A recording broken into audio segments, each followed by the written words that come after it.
13 Questions by Man Transcending. Manhood in the Digital Age.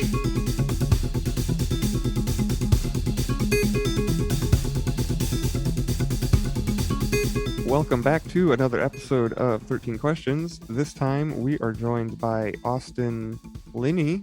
But before we get to the juicy interview portion of the show, I have with me, as always, the illustrious Adam Loyal. Adam, how are you doing? I'm doing great, and never have before I been described as illustrious, so gracias. Oh yeah, it's got a nice ring to it, so you're welcome. Yeah, so this was another Mark England referral, and it was another great episode. He mentioned Chase Tolson, and that is one of his business partners. We'll actually be interviewing Chase later on down the road. He's actually, I believe, on the schedule already, so be on the lookout for that. But this one was, like I said, a great interview. You guys are really going to enjoy it. Like it's another wonderful referral from Mark England. Definitely check out Mark's episode if you haven't yet already. So with that, I guess we can move right on into our gratitude jingle that we like to do at the beginning of every episode to kind of get the heart and brain moving together in the same direction. And we have a little jingle prepared by Sir Felix Ortega to kickstart that. Gratitude, gratitude, gratitude, oh gratitude. Gratitude, gratitude, gratitude, oh gratitude.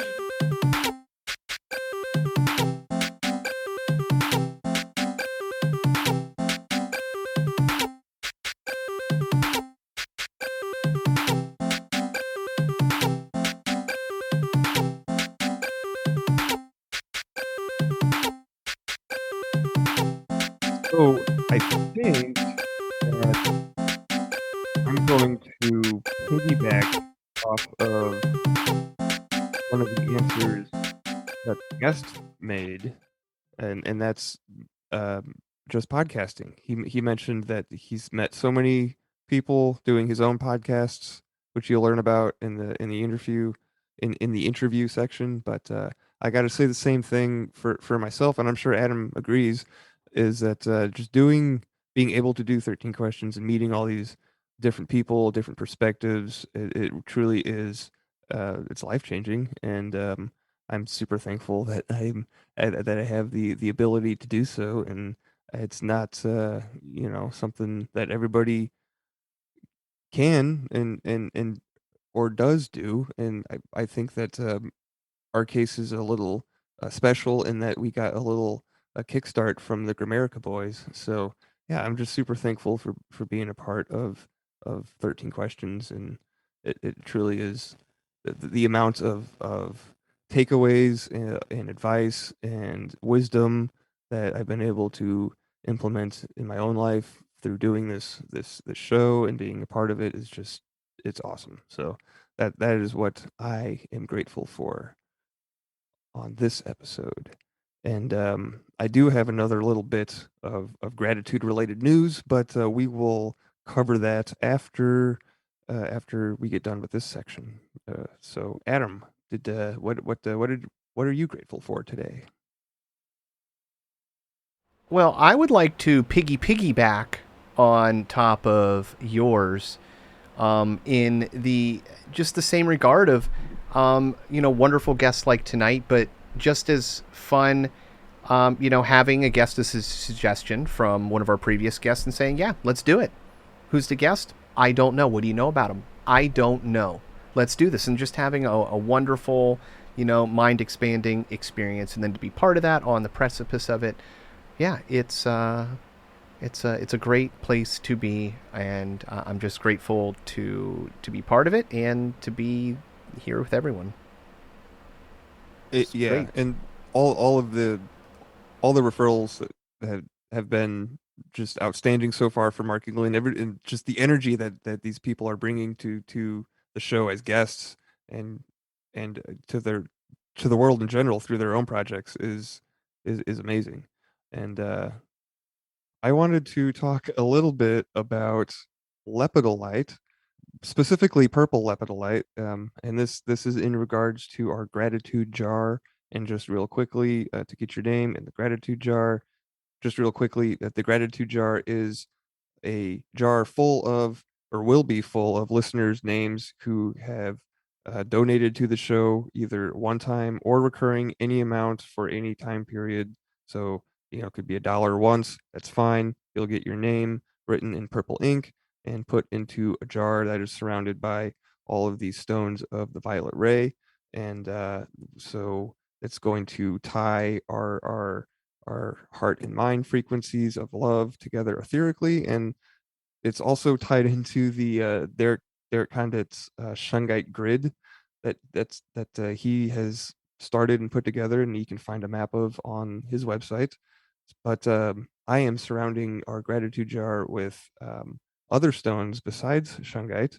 One of those happens to be lepidolite, and it is of the purple variety. And this piece specifically comes from Derek's store, so that's kind of cool.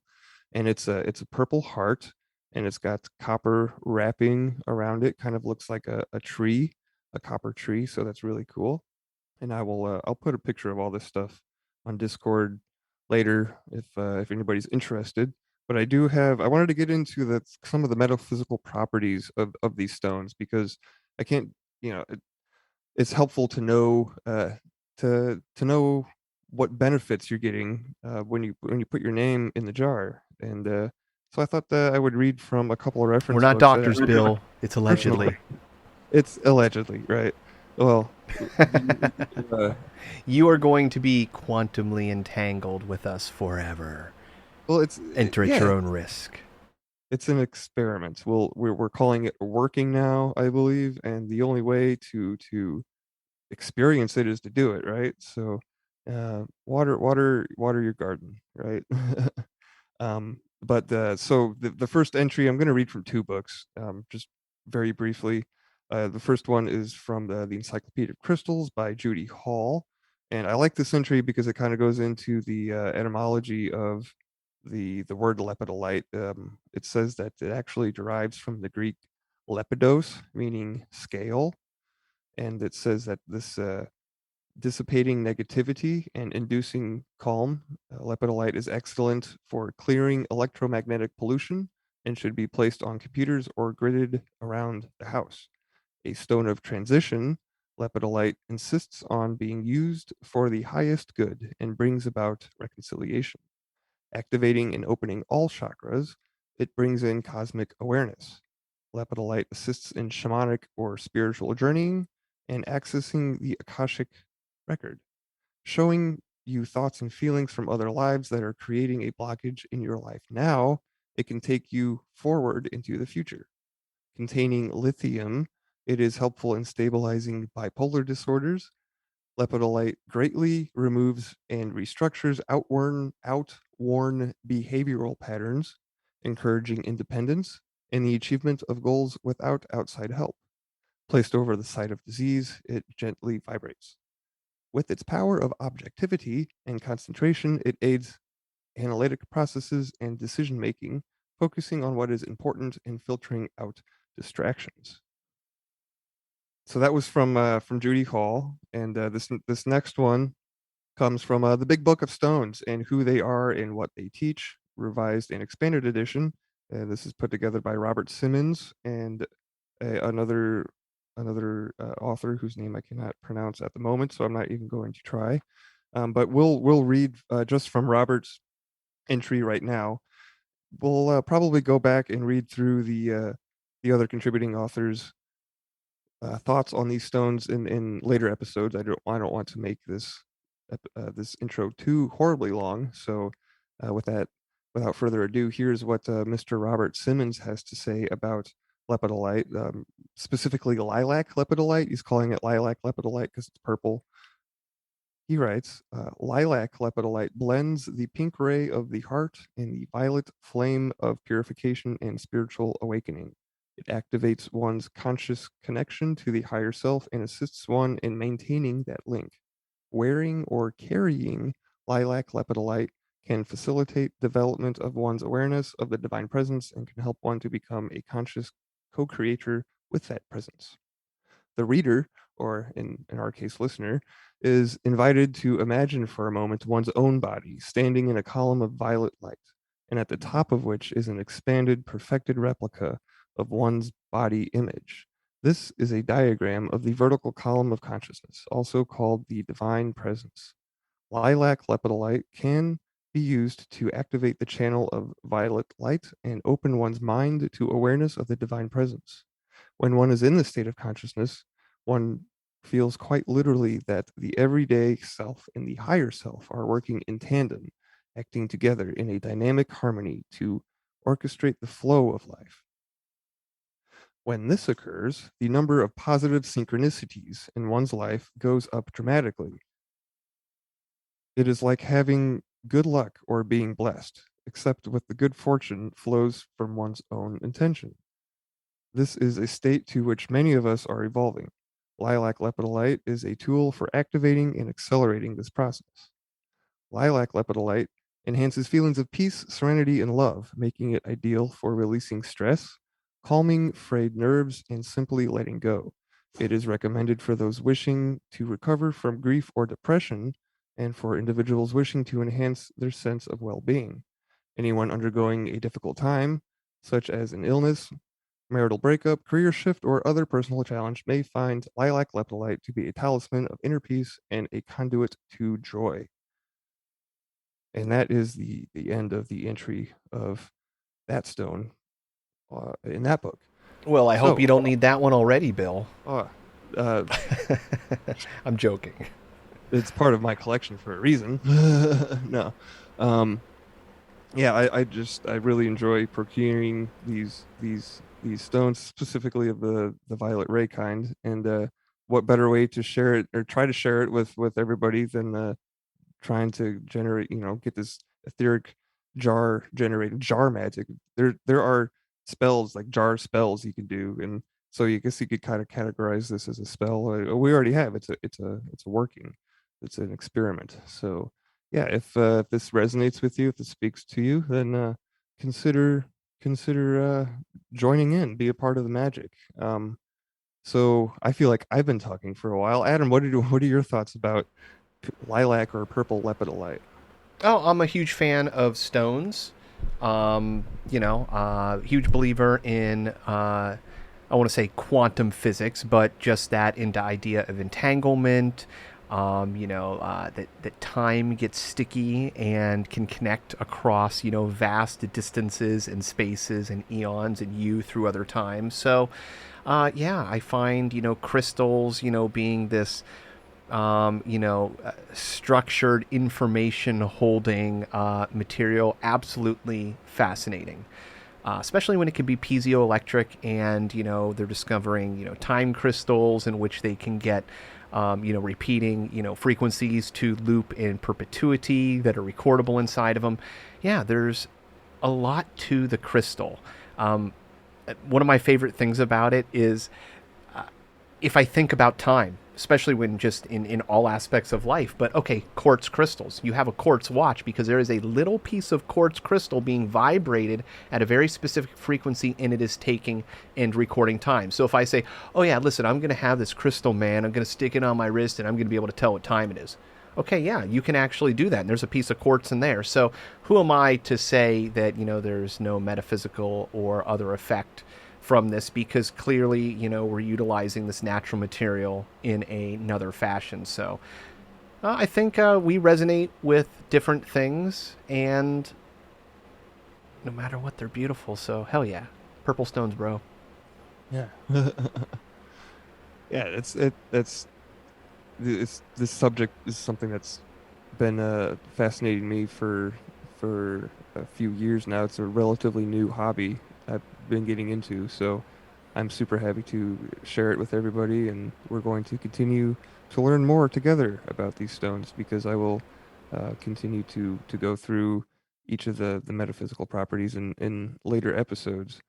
And I do need to get that list back out. Maybe I can rehash all the stones. I'll have to rehash what all is included in a future episode. I know I mentioned it before, but there is quite a lot. So yeah, plenty more good content to come. So if you like what you're hearing, support the show. And other ways to do that besides the gratitude jar would be through our affiliates. We have already mentioned Derek. Well, we mentioned in the interview Derek. Well, yeah, in the intro too. Derek's store, Mystical Wares. Links will be in the show notes to that, and on the website. All this information can be found on our website too, which is 13questionspodcast.com. There's no www in front of that, so just 13questionspodcast.com will get you to the website. Other affiliates include Mark Sloan and Red Light Therapy.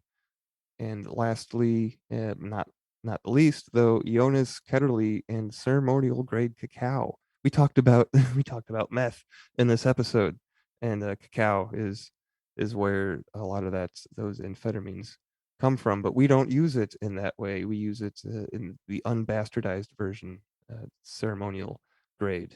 And yeah, it works with your heart center, your heart chakra. It's good stuff. Definitely check out the episode if nothing else. And besides that, just share the show. Share it with anybody that you love. Share it with everybody that you love, actually. I think that about If does you it. love the show, share the show. Thank you for being here. This is a fun episode. Enjoy it, my friends. 13 This is questions with... Oh, I'll let you finish, Bill. No, No, I stole your thunder. I won't do it. I thought we were going to do it in tandem. It was going to be cool. No. Yeah, so this is 13 Questions with Austin Linney.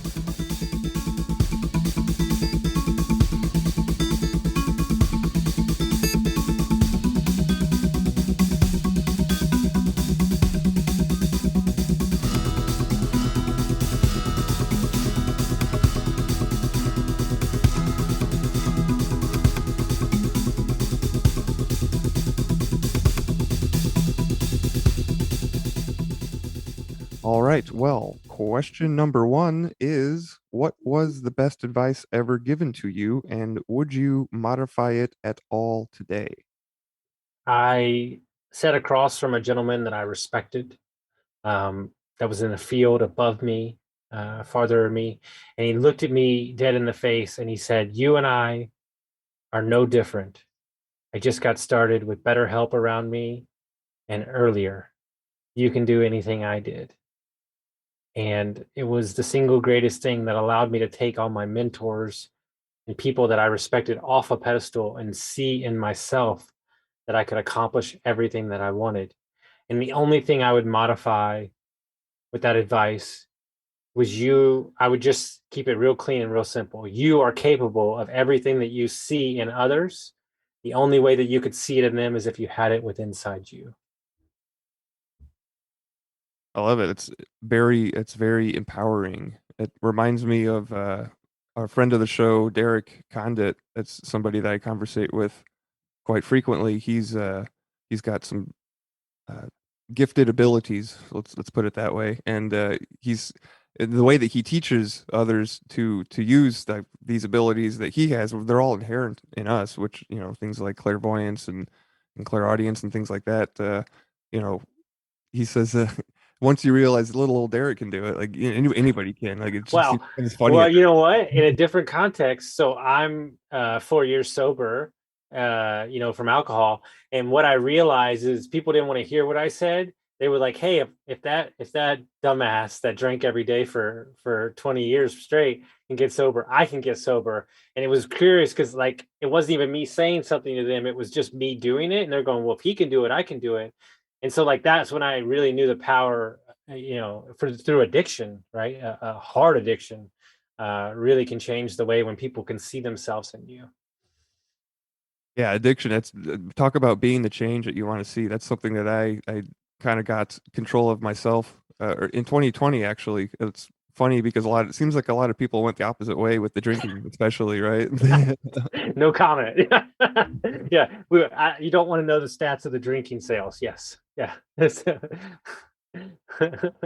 Yeah, so yeah, definitely a testament to anybody can do these great things, and even Jesus said in the Bible, we're supposed to be able to do everything that he did and more. So none of this stuff it becomes really all these supernatural things just kind of become natural once you understand how Great things point. work, right?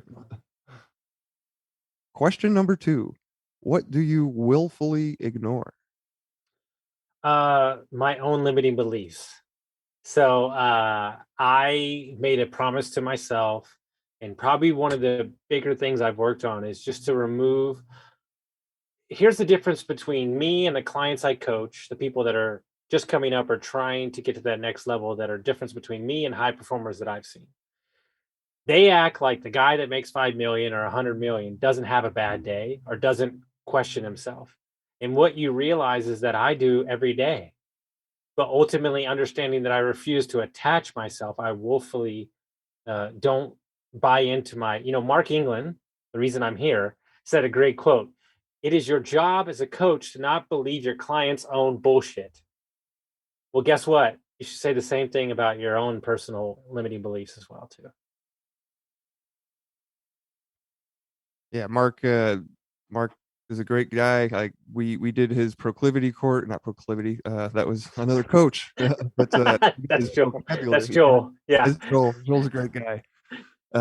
Yeah, that we did the vocabulary course, and man, there's so many takeaways from that, and definitely the recognition and breaking, pattern recognition, and be able to break out of those limiting, like you said, beliefs, like because they're subconscious belief systems.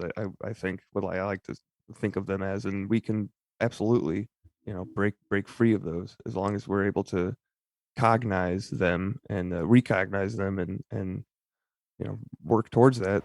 So just to give our listeners a little bit of more information about coaching and how your coaching uh, business. I know that you are an entrepreneur in other areas as well. Did you Sure. kind of want to touch on that for briefly?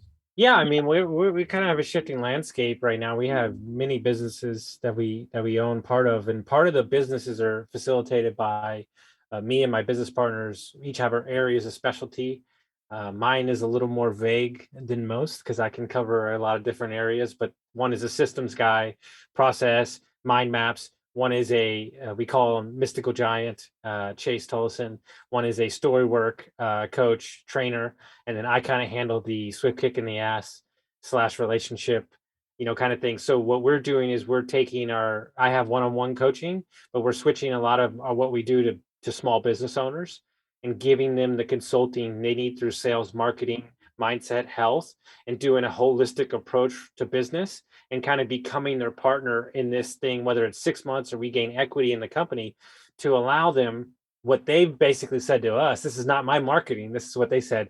It's the first time I can breathe in years. And so knowing that we have, because we actually sat down and said, what's the biggest way? Look, I love one-on-one coaching. I'll always do it. But if I really want to have the impact that I want, it have to go into the small business sector. And so the last 6 months, we've been moving over to this kind of, we have niche offers, but kind of helping out small business owners is like, man, it's a game changer because you're not only helping them, you're helping their family, you're helping the workers that work for them. So there's a lot of ways we can make an impact at a bigger scale.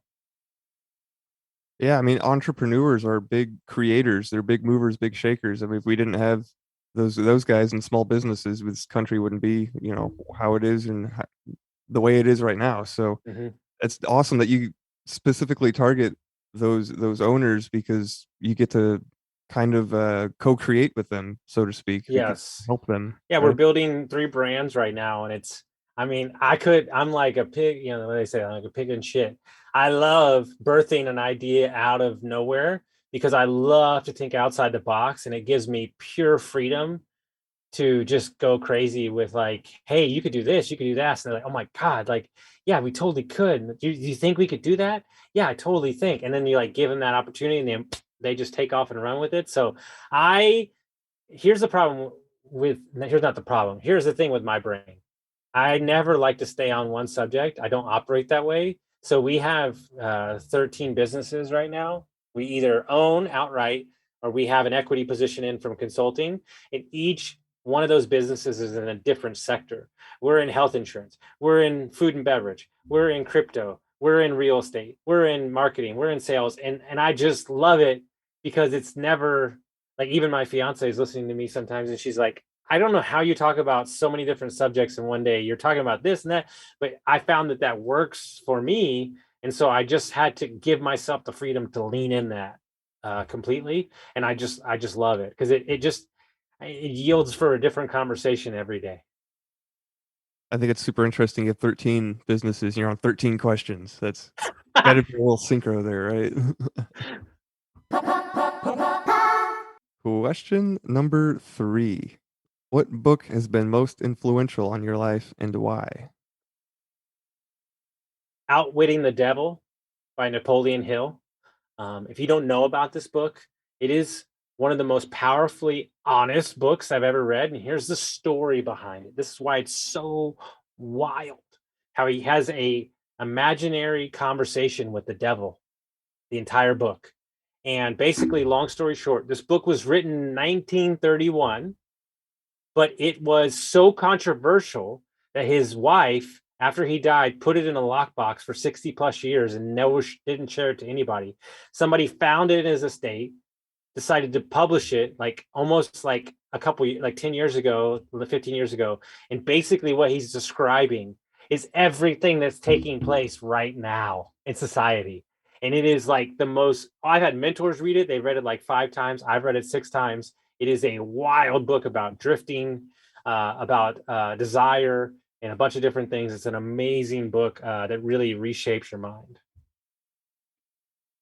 Yeah, I've heard other people talk about it. I think Darren Grimes and Graham Dunlop of the Grammarica show, they've been talking about it recently on their episodes. They're actually the progenitor of this podcast too. So I don't think we've had that as an answer to the question 3 yet. But no, other books by Napoleon, but not that one particular. Well, most people would pick Think and Grow Rich, and I agree with that. But if you truly want to understand what keeps somebody from operating or moving in the way that they want, it's literally showing you. And I'm not even talking about the politicalness of the book. I'm talking about what happens if you're not chasing your goals. What happens if you're just drifting through life? And those things really it's the way the best to describe it. It's like you wet a towel really wetly and it gets hard if you hit it on your face or you hit it on your skin. That's what that book feels like. You could talk about goals and you could talk about all you want, but that book really wakes you up to what's really going on in society. And it was really mind shifting for me when I read it because it was, and there's other books obviously, but that one just really resonated with me. Yeah, my interest always peaks when I hear that it's like the story of it being locked away for so long and then it's just now released and then it's so pertinent. That reminds me of Walter Russell because he came out with the book. He's a philosopher. I don't know too much about him because I've yet to read a lot from him. But basically, the Vatican told him not to publish this particular book that he had come up with until 60 years. I forget the time frame, but it was that impactful that the Pope asked him to shut up. It's funny, right? There's a guy I listen to who's talks about wealth a lot. He's a high performance coach, and there's this book, right? And so he hears about this book. I love stories like this. It's fucking amazing. He hears about this guy who's very successful, who every night at 2 to 3:30 in the morning, he gets up and he reads this book. He had no idea what this book was. He says, look, he calls a rare book dealer. The guy goes, oh yeah, you can't get that book. And he goes, no. If it comes available, I want it. And the guy goes, okay, whatever. And he goes, no, seriously, tell me. And so 2 weeks later passed by, I go, oh, the book came available.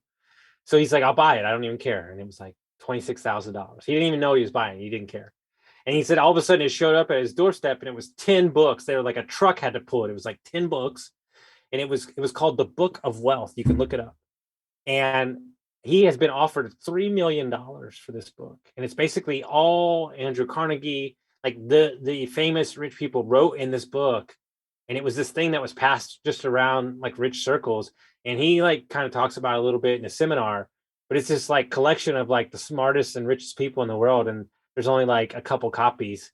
And it's just wild to me that like something out there exists like that. And you know, he shares some of his talk, but not like the full scope of the book. And, you know, when I hear stuff like that, right?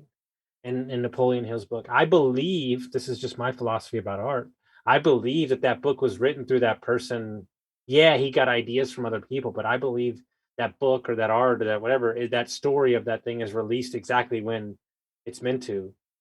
And only then will the true power of said, you know, whatever you want to call it, book. And, you know, I had a client last night. I like when clients are stuck, right? When they're stuck, I ask them, have you stopped listening to music? Because not listening to music is a scarcity tactic. It's a survival mechanism. So if you're listening to music and it's positive and it's upbeat and it's art flowing, then you're in abundance. And she goes, how did you know that's the exact song that I needed to hear that's going to be the theme for me for this change I'm going through? And I go, that song found me a year ago, so it found you right now. And like, that's how I believe art is literally constructed, in my opinion. What song was it? So it's a song called Out of My Hands by Jeremy Camp. He's a religious singer, which we can go 9 miles to the other way about universe, spirituality. But what I'm saying is that basically the song is very encompassing. She has a rare disease that is, she's in pain 24/7, like literally 24/7. And so they're changing her life holistically. They're moving. It's going to help everything. And but she's the rock of her family. And I'm basically saying, like, you're thinking that you're the only one that can do this. You're the only one, but now you met me, and now you met my team, and now you're not alone. And so you can let go. It's out of your hands. Like, if you surrender to your dreams and your goals, and you believe in the magic of my coaching, and you let this be known, then we can do what we need to do, but only if you surrender. And you know what she's been doing for the first week of coaching? Fighting me every tooth of the way. And basically I got the text the other day, okay, fine, you win. I officially am letting go of the vine. I surrender. And I'm like, thank you. Because I am the same way. I'm stubborn. I'm a mule, you know, like, hey, I'm drinking. It's not a big deal. You know, it's fine. Blah, blah, blah, blah. I'll be successful. I'll be what I need to be. No, you're drinking every day. It's not, you know, and it's like, that's what the story I told myself for years. So I can relate, you know, of just being unable to surrender. Isn't it kind of paradoxical how once we do surrender, we're kind of not worrying about what the process looks like, yet we still have the end goal in mind, isn't that? You want to hear the craziest thing ever? I can't make this stuff up if I tried, okay? So she texted me last night, I officially surrender. What will be, I believe in you, okay? I swear, I'm not joking. Where she wants to move, where they're moving the whole family, what they do for a living.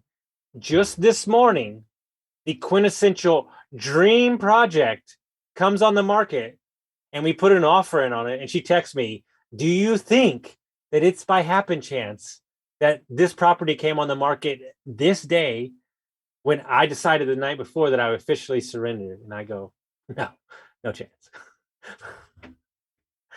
Yeah, it sounds like some synchromysticism stuff right there. I love it. Yeah, the stuff like that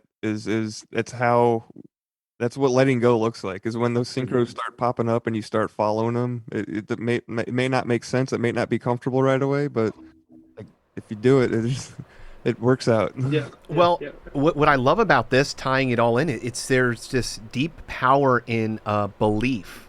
Like the letting go into something and not fighting, you know, going with the ocean current, not swimming against it, so you can actually, you know, get somewhere and survive. So, you know, I'm always brought back to Joe Rogan talking about going out with his hunting buddies. And, you know, through this huge, long trek, we're going to have to pack back hundreds of, you know, pounds of meat, miles in just torrential, worst conditions. And then sitting there going, how is this other guy making it? Like, there's no way that he can make it. Well, I'm not going to back out because, look, he can clearly do it. Meanwhile, the other guy's thinking the exact same thing. And at the end of it, you've both made it further than you thought, not talking to each other, just because you thought the other person could go further. And so, yeah, I love just to see those, very core things just, can kind of string through like an entire life philosophy. 100%. And ultimately, at the end of the day, the philosophy only exists and can be operated on if you fucking believe. Like, hello. Like, this is my favorite, one of my favorite coaches and doctors of my life told me this when I was getting divorced and getting sober. She said, when I got divorced, I did not love myself enough to change, but I borrowed the belief that my daughters had in me long enough till I believed it in myself. It's all about belief. You have to see it, or you have to even think that it's possible before you even take the step. But then you need to take the step when all the belief is not there. It's this Rubik's Cube of life. But it's easy to prove to yourself too. If you are sad, smile. Force yourself to smile Yeah. for 5 minutes. If you're feeling not confident, get a superhero pose and look in a mirror for 5 minutes. See what happens. Yes. And then you can Yes. start realizing that the world is leading you more than you think you're following the world. Wow. Very well said, Adam. Amazing. I'm taking that. That was so good, dude. Because, oh, yeah. Woo! That was a good one. Good job, Adam. Question number 4. What rule do you have for yourself that you never break, and why do you think that it's important? So when I started getting sober, I started living off of like small wins, and like I lost like 80 pounds, like my life changed around. And so what I do is I go for a 45-minute walk at least every morning. And for me, it's I listen to some books, I read a book, I walk in nature, and that is a rule that does exist 24/7 for me. It is my time for myself before the day gets started. I might do some workouts past that, but that is a rule I have for me to get my day started for myself, put my armor first, because a lot of my day is spent. Am I going to get divorced from my wife? Am I going to buy this company? It's these big decisions. And so having that time in my thing is a rule I will not break ever. And it's probably something I'll do until I walk off this earth because it's changed my life. I like how you use the word armor. That's something that I do in my own routine etherically, and learned it from past guest of the show I was talking about earlier, Derek Condit.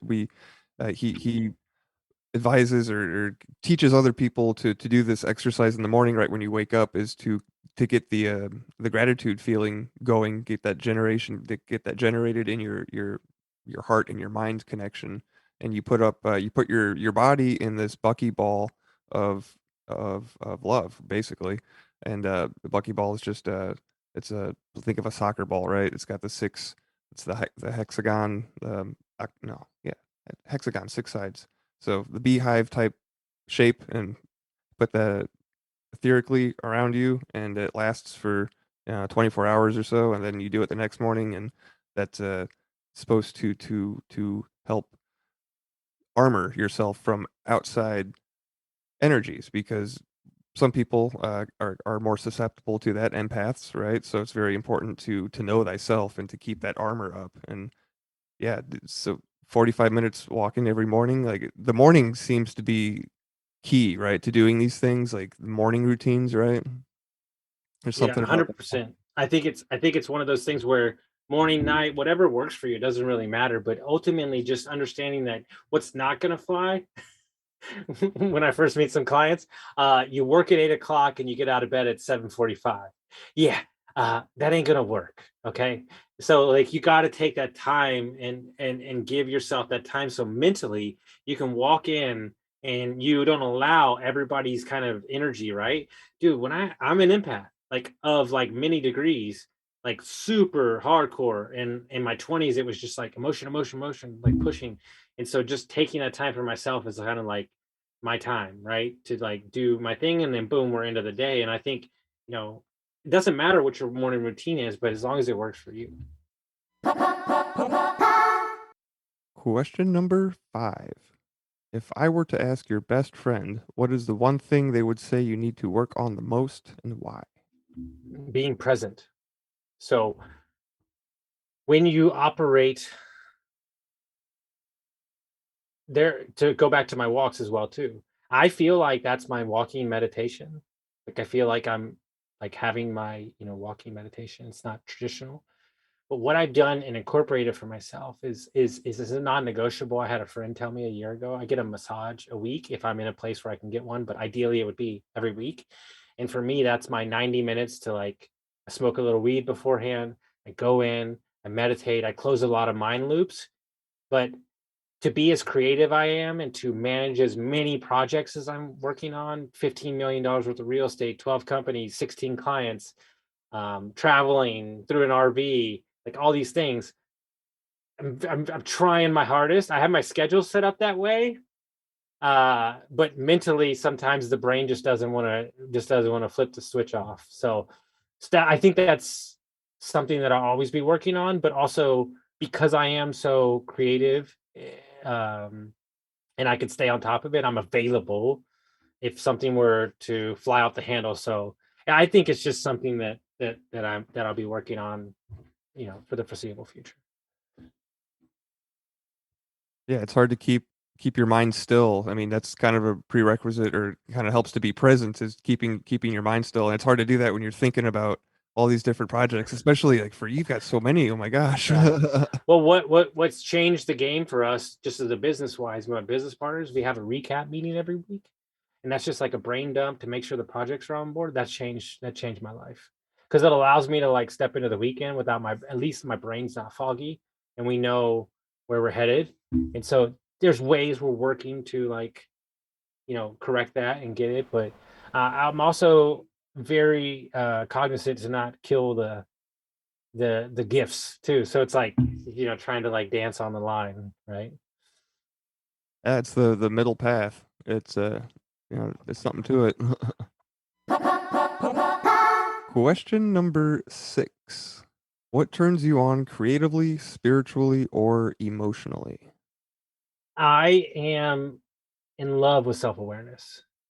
Like I think what you run into a lot is perfectionism. I think is like beat into a lot of people. I see that in a lot of people. Um, all I'm asking for you is to be aware of the presence. So there's an opportunity for forward growth. I have visited a lot of therapists in my life, and I'm not saying they're all bad, but they really love to harp on the past and just beat it with a dead horse. And I think coaching is kind of, here's what I want to be in the future. Let me work towards that. And so I am 100% comfortable. I ask my team every week what they're going to fail at. What are you going to fail at this week? What are you going to try that you haven't done before? But just having the self-awareness to not beat themselves up for it is something that I really enjoy. Yeah, not beating yourself up is something that I try to remind myself by I have this message on my phone on my lock screen that says to be kind to yourself. And just because we are all our own toughest critics, right? So Mhm. being self-aware and don't try to be your own best friend, right? Mhm. Do you have any like those moments when you find yourself kind of, tripping yourself up and going back against that? Do you have any like Mhm. just like little tricks or hacks that you use to get yourself back out of a rut and on track? Yeah, to share what you said about smiling, I love music. I think music creates triggers. And so if I'm ever like beating myself up or not doing it, man, I turn on the song. I turn on the song. There's a couple of them that'll give me, but 24K Magic by Bruno Mars, that's my closing song when we close a big deal. So like I just turn those things on. And like you said, Adam, it's impossible to be upset when you're shaking your ass. And so you just have to change the state or walk outside, go for a walk. There's two things that single-handedly have changed my entire life, and I still work on them every day. It's these two things. One, I am working towards being emotionally stable and losing all attachment. If you can nail these two things, then you can literally change your life, because being emotional about a $10 million deal and letting it dictate whether or not you're going to win or not because your identity is tied to it will crush your soul. Trust me, I did it for 15 years. And then attachment, needing the thing to close because it's going to make you a better person. Those are the two things that for 2 years straight I've been working on extensively. Yeah, the whole non-attachment thing, reminds me of Reality Transurfing by Vadum Zeeland. Have you heard of that book before? Mm-mm. Yeah, that was one that I read at the beginning of this year with past guest Owen Hunt. He actually did a book club on it, but the not being attached to like being okay with failure and accepting Mm. that from the outset and realizing, it just takes off so much stress because you're I don't know, not lowering your expectations really, but you're kind of presetting your own mental stage, I guess. I don't know Mhm. if Mhm. that makes sense. Yeah, I love it. Well, it's like Neo. Nobody ever makes the first jump, so you got to fail a whole bunch of times before you're Michael Jordan. And I've got divorced. I've lost tons of money. I was an alcoholic. I was a meth addict. I was homeless. I've started businesses. They failed. I had jobs. I got fired on my days off. Like I've done all the things. And the only reason why we're still talking is because I didn't give up. Oh yeah, dude, to have all those experiences and different perspectives, that's what makes like I love talking to people like this, just because you've lived so many lifetimes in this one. It seems like. Well, what's crazy, right? And I'm just giving it to you for context to put a bow on this, what we're talking about. The 8 businesses have been upon to what we already had, have been launched in 93 days. Well, why is that? Well, because I'm just at the right comfortableness with myself. I've got the right frameworks mental for them. I went through and lifted program and cleared out the bullshit with my parents. Like my partner has been through the trials and tribulations as well too. Like this, it's like this marrying of like mental frameworks and like no egos is like boom, and then when it hits, it's like they call me bonfire, but it's like lighting a bonfire, and it's like and you're off for a rocket when you finally. But guess what? I had to kiss 15 frogs of terrible partners. I'm still dealing with one right now that we're breaking up the business with. I had to kiss that to find the one that is in true alignment with the vision that, like, literally when he wrote his 10-year vision, I could have took his name off of it and put my name on it and go, you just wrote it for me better than I could have wrote it for myself. And that's when because both people have worked through enough stuff and lived enough life. This is harder to do in your early 20s. I'm just calling it what it is. I'll be 40 at the end of the year. Like you said, I've lived, 30 lives in the span of in the 21 years. And, drugs and alcohol do that to you.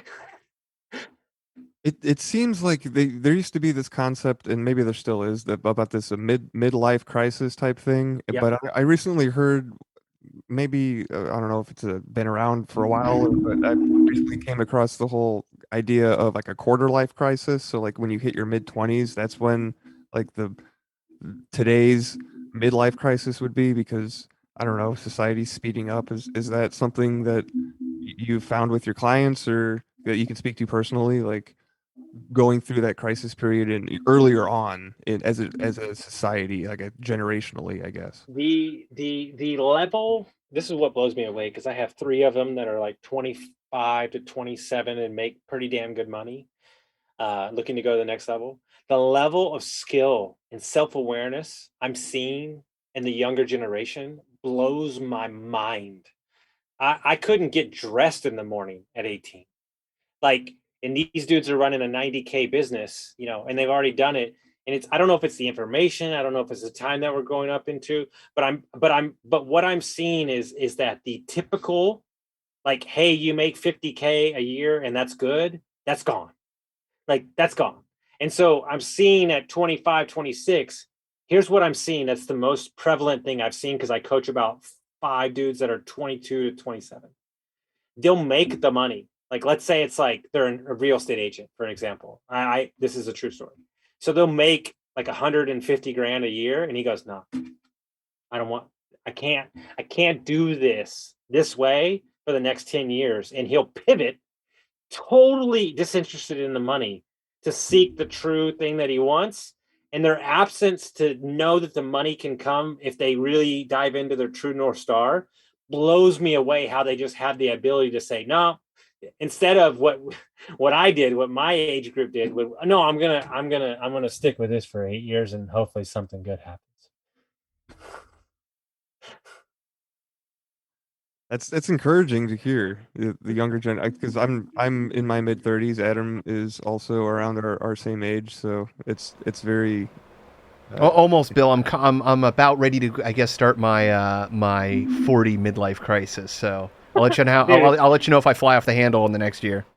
dude, Well, a it's a few months. blast. Yeah. You'll be fine. well. That brings us to question number 7, which is, what is the most embarrassing or humbling experience of your life? Hmm. I started a business with two gentlemen who are the reason I'm got one of the reasons I got sober. So forever, I'll be grateful to thank them for that. But I left my job too early. Uh, like I was like, I'm done. Screw this. I burned the boats, and then with this business took off. We were in 7 states, 26 properties. We were crushing it, and then everything started going really south. And me and one of the owners didn't see eye to eye. I was still young, and I was young in my sobriety, and I wound up deciding, because I didn't want to put up with his behavior anymore, to walk away from $30,000 that I started the company with, and I literally had to light that on fire, put it on credit cards, and pay it off.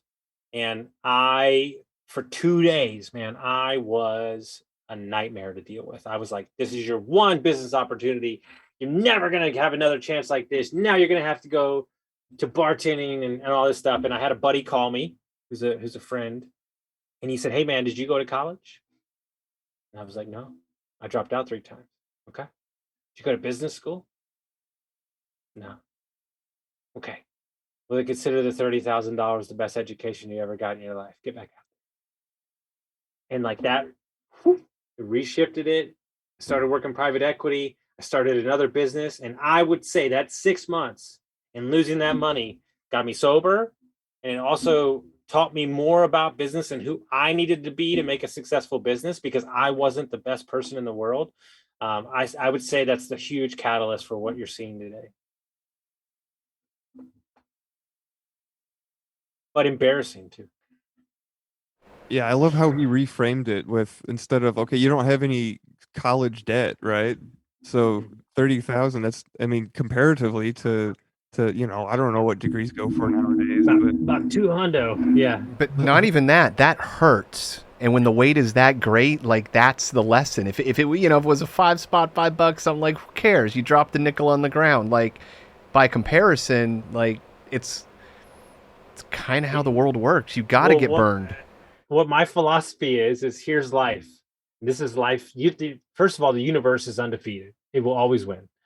And as you get older, if you refuse to listen to lessons, the lessons get extremely, extremely more expensive and hurt way more until you decide to listen. yeah, that's like the definition of insanity. Like, if you're like not learning your lessons, really, you're trying doing the same thing, and then same thing starts happening to you. It's like, start paying attention, right? Question number 8. What is your greatest fear? How did you overcome it, if you have?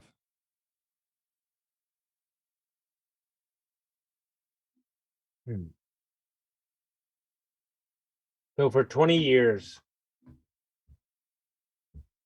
I've really not spoken to my father. My parents were 17 when they got divorced. It was a surprise. I blame myself for it. That's what predicated the drugs and alcohol. And I really haven't had a relationship with my father. My biggest fear was that I would have a family and I would accomplish all these great things, and I wouldn't have my dad. Um, and last week on Wednesday, we sat down and had lunch for the first time and saw him in 5 years. And the only way that I got over the fear of not having him in my life was making peace with my younger self and saying that you are loved. He does care about you. And that's the work I did with Enlifted and my own coaching, which people understand that when I'm coaching people, I'm coaching myself at the same time. Um, and my dad literally said at the table, you've beat meth, you were homeless, and you be an alcoholic. And I thought this would never happen. And so my biggest fear was not having my father around. And thank God I let I let my younger self get over it, and it's the greatest gift ever in my life, to be honest with you. Yeah, that's beautiful, especially, I mean, just anytime any relationship gets to be repaired, especially with a parent and being able to do so while you have the chance to, right? While they're Mhm. both of us are both of the people are still on this realm. But I love that how you brought it back to making peace with your younger self, because that's really where I find the trauma and the work lies in, is the inner work. And of course, I mean, the other person had a role to play in it, but you have to take a step back and try to reframe that other person's role within your own experience. Is that something that you found to be true also? 100%.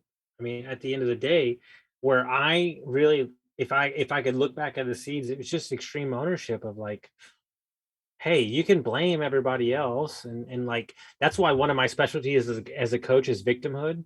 Like I truly, this is like, I'm sorry if this offends anybody, but I think victimhood is way harder to get over than a meth addiction or alcohol addiction. I'm sorry, because it's the seed of the addiction in the first place. And I call it a bunker mentality where it's fuck everybody. And that was me.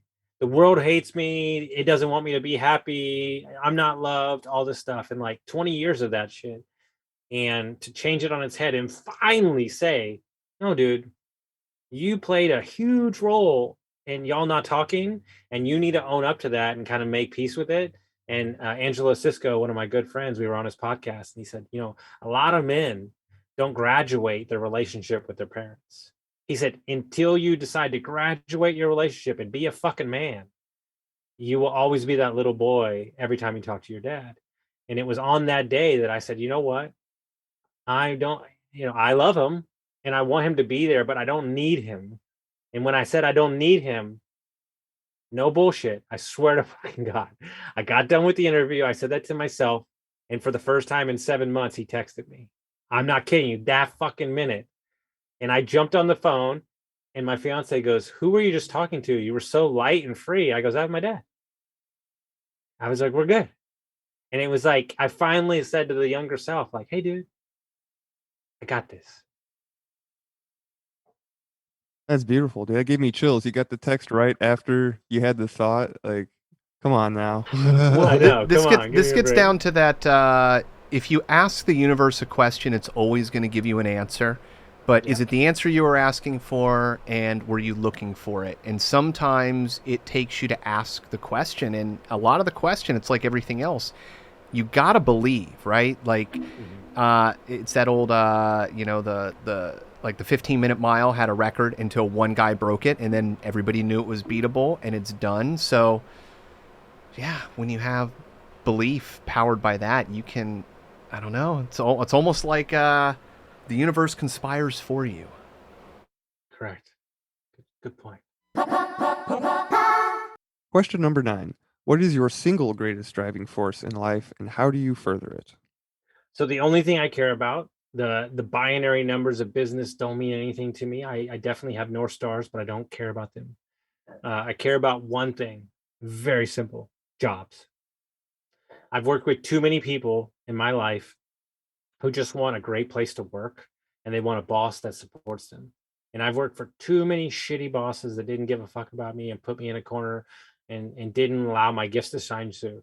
So when we wrote our 50-year business plan, that's right, 50 years, it was about on one thing.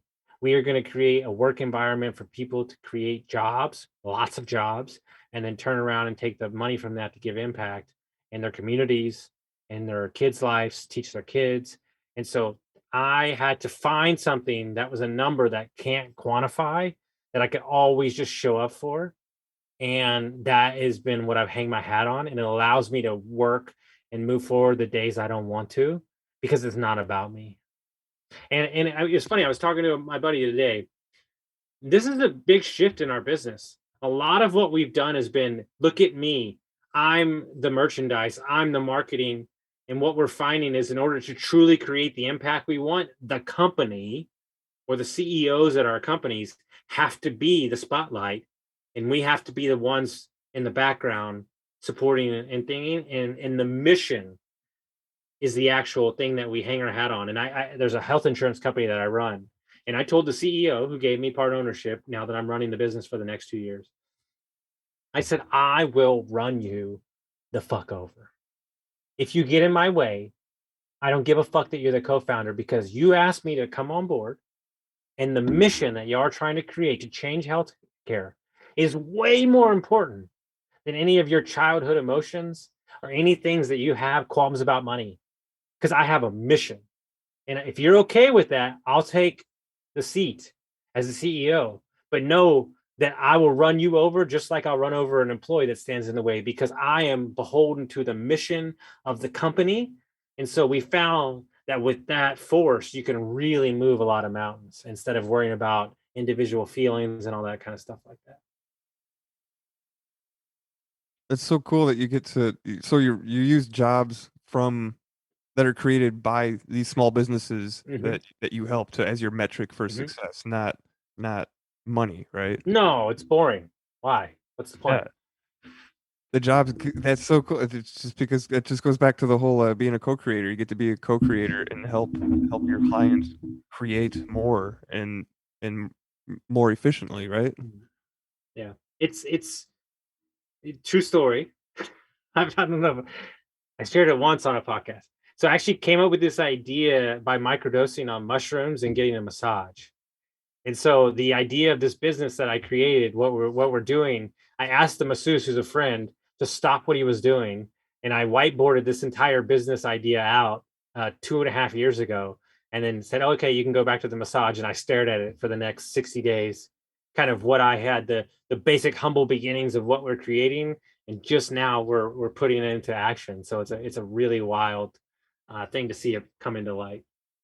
So has this year been like specifically 2022 been like the like I would say it started last May, but I would say the last 6 months have been the holy crap. It's like happening because the right people in the right seats kind of found their place. And I've been kind of, all the people that you see in my network or that run my companies, I've either been coaching or around them for the last 2 years. So finding kind of a place, and let this be known. All the CEOs in my business were the ones that they said couldn't, or talked down to, or not given the opportunity. They're all looking for that opportunity. They may not have the skills, but they have the dedication and the intention, and we'll build up the skills. Yeah, I asked about this specific year because I don't know. I had a feeling, and I've been saying it since January, that 2022 is going to be a good year, and We're saying it's the year that changes everything. That's what we're saying. Yeah, it's go ahead. no, it's just like, but like, think about that thought, like, best year ever, year that changes everything. You say that to yourself 30 times a week. How do you not believe it? Right. And that's kind of what we've been like recycling over and over again. And you just keep that momentum.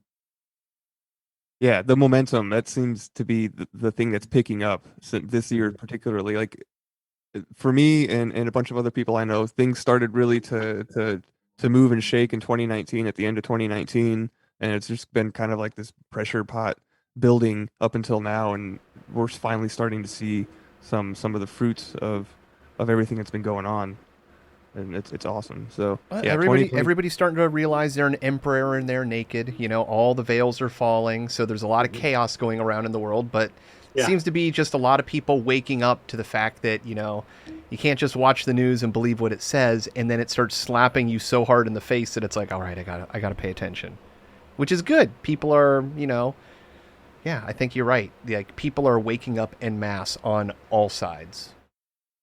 Dude, it's crazy. My favorite quote ever from a real estate business guy is, he talks about the market, and he says, let the tide go out and see who's not wearing a bathing suit. And it's like, that is everybody. Like, everybody's waking up and going, oh, the US government and the society is full of fucking horseshit, and you can go create your own reality. Great. Let me go do that. Yeah. Yeah, the cat is out of the bag, so to speak. We've all we're, you know, we've been talking on the show 13 questions in the more recent episodes a lot about the color purple and gratitude and how it connects to our crown chakra, which deals with sovereignty and freedom. and how that is, super empowering because we don't need to look outside of ourselves to find that. And 2022, yeah, it's a great year. I love it. Question number 10. Who are or were your role models and why? So this answer has two parts. One, I always pride myself on looking up to people who not only were good businessmen, but also were healthy and had good relationships with their families. I think a lot of people fall in love like, hey, that guy makes $1 million a month. Yeah, it's great. Is he a piece of shit husband? Is he unhealthy? I don't want to listen to you. I don't care if you make $1 billion a month. If you're a terrible father and unhealthy, I don't want to talk to you because you're not hitting it on all parts. We're talking about a whole life millionaire. And then my new answer. Now, Chase had to point this out to me because I was having some struggles with some current mentors who started turning on me. That's for another podcast. But basically, long story short, in this rare scene, hero's journey diagram, in the bottom left corner is facing the mentors, the death of the mentors. And I didn't know that until I was going through it for the last year. And so my new mentor is me 10 years from now. I want to do everything in my power now to meet the man that I should, that the universe wanted to create for me, the best version of myself. I'm going to do every year. And then when I get to that version, the next mentor is going to be me 10 years from now, and so on and so on. I love this. It falls into Napoleon in his, going and sitting down with a mentor, with Lincoln, with some of the great people. And it makes sense, that you would be able to connect to yourself through time and actually being able to, do some real work. There's true science in remote viewing and precognition, and it seems to be attached through, somehow you're connecting time. Yeah, the future affects the past. Do you have what a mind map is for business, right? Like when they put business ideas are out on they connect, and this job goes to here. Like we do a lot of this for our clients. It's like a lot of people are visual people. so we, they think it's like song and dance, but it's like a program and it looks good, right? So what I do every day is I have a mental map of my skills, who I am, and what I need to gain. Okay. And what I mean by that is very simple. And I'll walk you through a tactical scenario. I knew that we were going to have this many businesses during this time. And just so we're clear, our real goal is 100 businesses. So just so we're clear, probably more, to be honest with you. So I knew that the number one thing that I had to learn was leadership, true leadership. So that for the 7 months leading up to this, I read nothing but John Maxwell books. He's the quintessential author on leadership, 35 books published, and communication. And how do you talk to people? How do you be a good boss? So I saw myself in the future and I said, you're going to need to know how to communicate, get yourself out of sticky situations, motivate the team, lead, but not crush. And so I said, that's something you need to focus on. Shut everything else down. This is what you're going to learn right now. And now we're learning about business. I know some, but now we're learning about tax strategy and business structure, because what I did for myself is very simple. And I think this changed my entire life. In order to be a good guide, right? I'm not a coach, I'm a guide. In order to be a good guide, a good consultant, I had to do the thing before you did the thing. And so when I'm stepping into a scary situation or something I've never done before, I just say, this is for my future clients. And so because it's for my future clients and I have to jump through the fiery hole first, then I have no fear because it's not for me. And so what I've done is I single-handedly removed attachment from the way I feel about it because it's for somebody else. And so it allows me to put an offer on the $7 million piece of property that I've never bought before because I need to teach my clients how to do it. And so it's this little hack I've done, and it's changed my entire life because I just don't care anymore. Oh, I love it. It's like you're a test pilot, right? The Boeing's got to fly, but who's the first person to do it? Like, you got to figure out all the kinks. Yeah, exactly. Like I ran ads for myself, even though I don't want ads because I'm an organic coach. People come to me, but I had to go run ads to go, no, this worked, this didn't work. And I was okay to lose that money because now I can go tell my clients I'm going to make 10x the money because now I can actually sell them the idea without BS coming out of my mouth. And so that's kind of what I adopted into my coaching and consulting. Yeah, that speaks to the you mentioned earlier, like when you coach other people, you're actually coaching yourself, Mhm. and Mhm. that yeah, it's you're using yourself in the future as a mentor is yeah, that's awesome. Question number 11. What quality do you most admire in a woman? Curiosity. I got engaged in February. She is she is perplexing. She is frustrating. She is amazing. She is teaching me how to slow down. She's teaching me how to truly love. But more than anything, she's just innately curious at life, right? And so when you have that kind of constant growth, like I'm not the easiest human being to love. Like, today has gone on since 4 a.m. and it's now almost 6 here. Like, my days are long sometimes, not all the times. But like just to have somebody that cares, that wants to grow, that wants to see, wants to get down to the real reason. I really love that about a significant other. It's very much to borrow a slang term, ride or die, right? Mhm, mhm, mhm. Question number 12. What is the most courageous thing you have ever done or seen in your life? Got sober, and got divorced and left my job. Like all three of those things happened in a quintessential close period of time. Here's the problem about addiction. It's just not bad enough to change, right? It's just like, hey man, everybody's drinking. It's not a big deal, you know, and you're good, right? Like, here's my fucking joke about the world. This is how screwed up the world is sometimes. If we were in a business meeting and I was in a business meeting, and I busted out an 8 ball of cocaine and I did it on the table, everybody at the room would go, that guy's out of his fucking mind.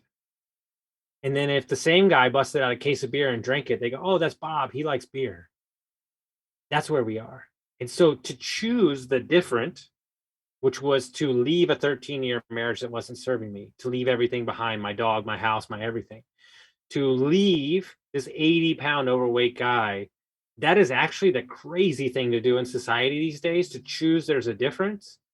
And in my opinion, is what a lot of people don't choose, and they just lean back into who they used to be and stay just mediocre. And it's actually, I lost my father at the time, my father-in-law, who was my father. I lost her brother, who was my best fucking friend. We don't talk anymore. Like, I knew going into that this shit was going to not be the same, but I had to tell myself, you have 50 more years to live on this earth as this being. What's the choice that you're going to choose? There's got to be better. And to make that choice, a lot of people don't make it. Yeah, that's three pretty serious life events all at once. But yeah, you can't the thing about addiction is like it's hard to talk about just because you can tell people that the grass is greener on the other side, but they're not gonna they're not gonna Well, and understand. it's one of the few things Well, that's marketed specifically to you, and not only that, in the classic beer commercial, sex, just I don't know, it's you are manipulated into an addiction that is completely socially acceptable. Yep. It's ubiquitous. Mhm. You are correct. But I do love how it's definitely picking up, like the not drinking, or like it's definitely getting like, more of a push lately, and it's super exciting that entrepreneurs especially have taken on attack, like, hey man, I got to be healthy, mind, body, spirit. It's not just mind. And so I'm really excited about kind of this trend that we have going on. So like I'm just kind of like championing that kind of trend. And one of the things that we're focused on is helping them before they have to hit the brick wall. Like, we have a society that's created a space where we're gonna fix you after you fucking did a 9-car pile up.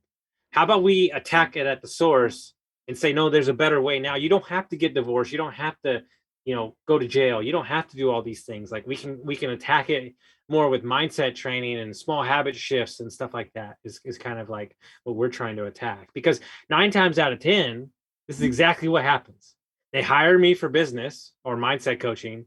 3 sessions in, they're like, oh yeah, and I forgot to tell you, I'm addicted to this. Like every time. And that doesn't have to be drugs or alcohol. It could be work.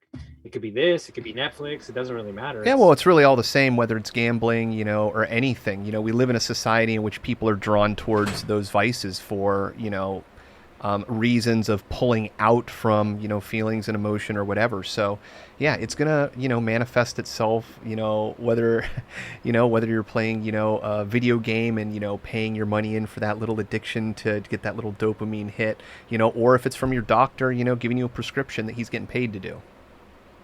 Amen. To me, it's all the same. It's just a social problem. Question number 13. What does it mean to be a man in today's world? Ooh. Ugh, that's a loaded. Someone could go 70 different ways. I think ultimately, at the end of the day,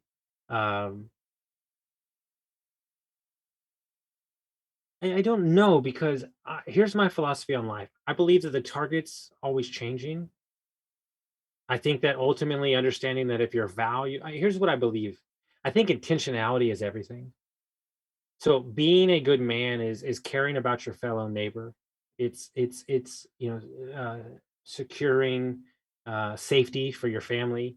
It's providing a living. It's providing an ear to listen. It's providing a learning ground for your kids. It's providing responsibility, having your family take responsibility for their actions and their behaviors. I think that the target of where we're moving, that's a loaded question, because every minute it's being, shot down on the internet that you can't do this, or you can't do that. My biggest issue with America, regardless, men, women, purple, brown, yellow, whatever, is that everybody in this world's they're trying to fit you in a box so it makes them feel better about their life. Like, how about we just blow up the fucking box?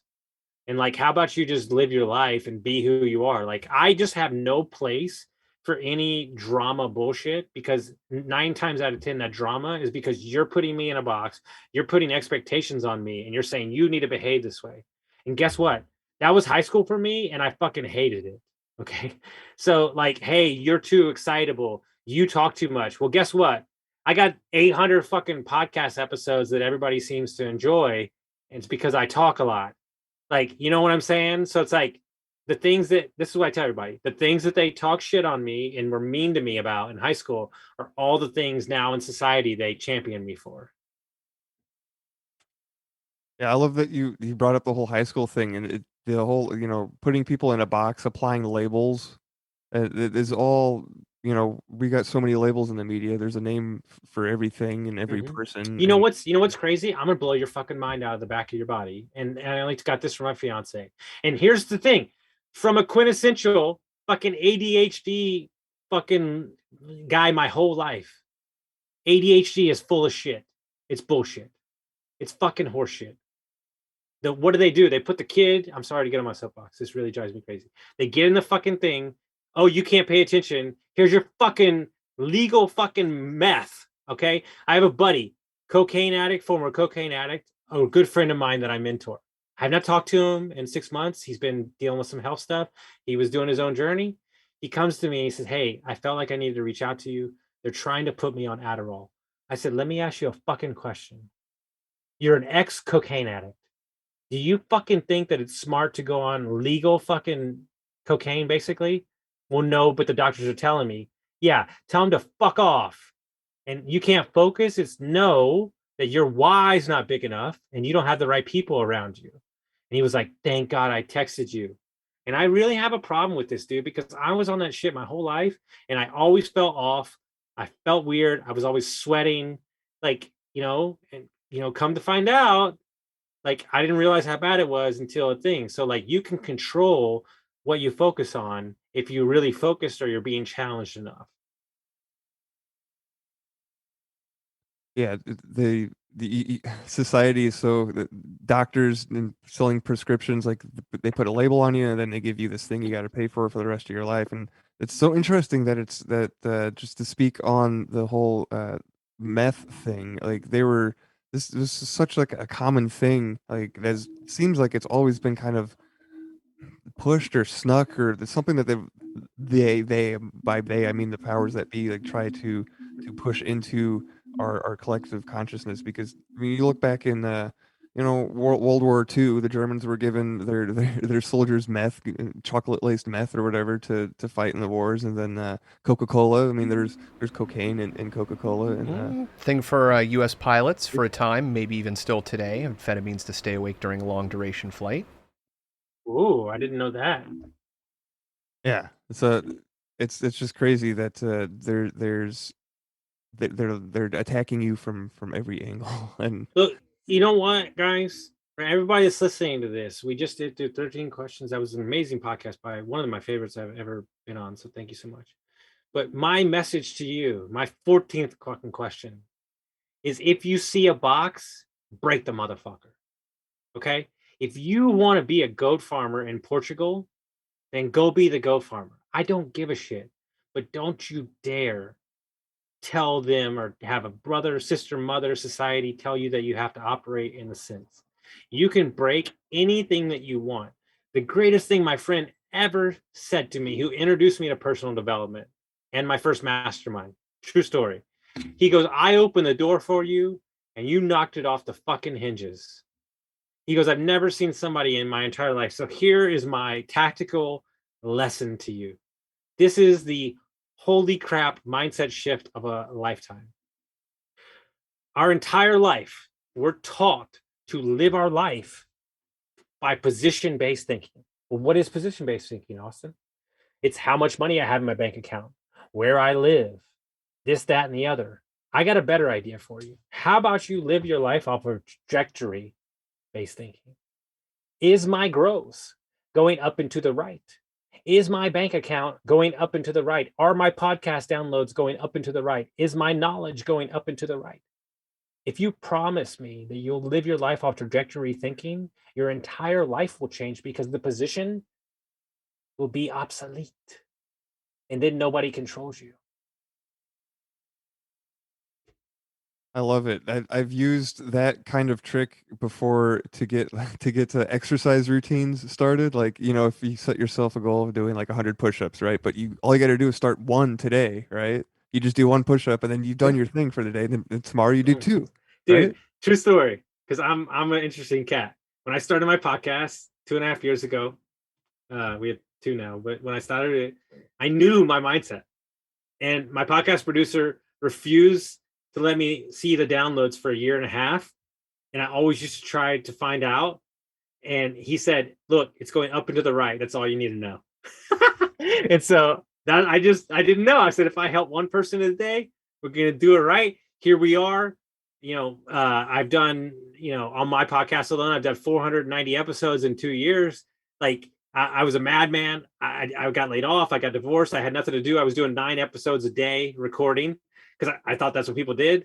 And so I was just meeting all these people, and dude, it changed my entire life. Meeting all these amazing people in the podcast and their clients, and we're doing deals together. And I mean, if I would have looked at the numbers, I probably would have gave up.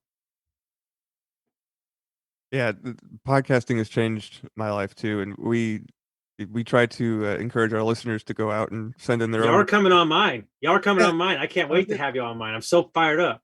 Hell yeah, awesome. We will definitely do that. Hell yeah. Well, Adam, go ahead. No, I just said hell yeah. Yeah, it's called Construct Your Life: How to Build a Lifestyle, Not a Bank Account. That's the title of the podcast. Mhm. And what's your second podcast? So the second one is Unsigned. We're actually recording another one right now. So what I was telling you about, the 12 companies, we're documenting the entire process, everything from start to finish, interviewing our CEOs, giving everything away. And we're going to write books about everything that we learn. And that's going to be our gift to our legacy, and just give it all away. So we just recorded 9 episodes. We're going to release that in a couple months. And then I have another one with a co-host who's underneath. The podcast now lives underneath construct your life, is called Brain Dump: The Psychology of Success. So he's written like 15 books. He's an apartment syndicator.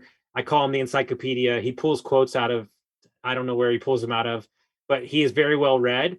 And so his analytical kind of mindset with mine is kind of like this amazing kind of chemistry. And so we have about 60 episodes of that I absolutely love. We look at death.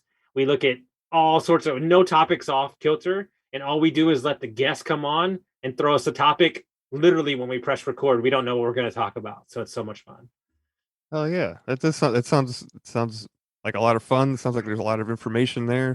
Where is the best place for listeners to find those podcasts? Yeah, so austinlinney.com, Austin, and then LINNEY.com has my podcast, has my information, has all the podcasts on there. You can hit me up on Instagram, Austin Linney, shoot me a DM. Happy to talk to anybody, and anybody I can help, just shoot me a message. Awesome. Well, I will put all those links in the show notes for the listeners. And Austin, thank you so much for carving out some time to spend with us. Time is something that we can never get back once it's given. It is our most precious asset. So thank you once again for being a guest on 13 Questions.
Why is one man rich and another man poor? Why we ain't satisfied? Why we gotta have more? Why your suicide rates on the rest so high?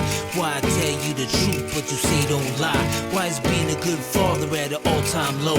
Why is it acceptable? Yo, why I don't know. Why she blame him and he blame her? It's useless. Ask yourself this question. Why you making excuses? Why do parents gotta bury their kids? Why we text and drive, not caring how scary it is? Why it's so hard to forgive and leave the past behind? And if you did, then that's divine. Why don't you help your brother when you see him fall? Why do we act like God don't see it all? Why do we call them black, them white, them Asians and use labels? Now that's racism. I don't wanna why? I don't wanna why? I don't wanna why? I don't wanna why? I don't wanna why? I don't wanna why? I don't wanna why? I don't wanna Why is there innocent people locked up for life, while some people can't say nothing nice? Why do we always gotta question what all of it means? And why won't you follow your dreams? Tell me why. The night when you took my dad, why'd you let me see my grandpa cry? And tell me why. And why do you choose to hide, even though you was born to fly? And tell me why. And why don't we turn from all the hate? And why don't we learn from all mistakes? Why do I keep on wrecking these fat beats? And teachers don't make more than professional athletes? And why? And why? And why? And why? And why? And why? I don't wanna why? I don't wanna why? I don't wanna why? I don't wanna why? I don't wanna why? I don't wanna why? I don't wanna why? I don't wanna why?